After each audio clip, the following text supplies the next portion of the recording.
পরে যাও, মানে যদি তুমি পরে যাও, তোমার পরীক্ষা, তোমার প্রিপারেশন যতই ভালো থাকুক না কেন, পরীক্ষা তত ভালো হবে না যদি তুমি আগে না যাও।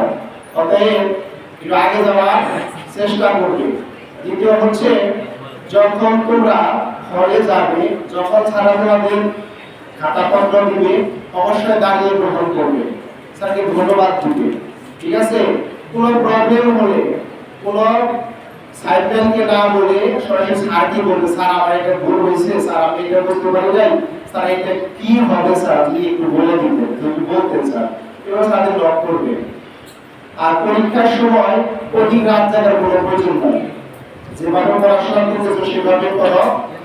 আর খাবার দাবারের প্রতি ভাবতেছ এত বড় পরীক্ষা দিব, মানে বিশেষ কিছু খাবার দাবার আছে কিনা, বিশেষ খাবার খাইতে যে অসুস্থ হয়ে পড়ো, তাহলে ওই বিশেষ কোনো প্রয়োজন নাই, অ্যাজ ইউজুয়াল যেগুলো খাও এছাড়াও খাইবা, ঠিক আছে?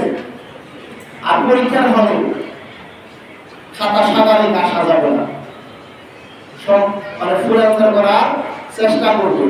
এরপরে মার্জিনের একটা বিষয় আমি খেয়াল করেছি, অনেকে তোমরা সুন্দর করে মানে মার্জিন করো না, দেখা গেছে হাফ ইঞ্চি করো বাম পাশে আর 1 ইঞ্চি করো উপরে, মানে এটা কেন?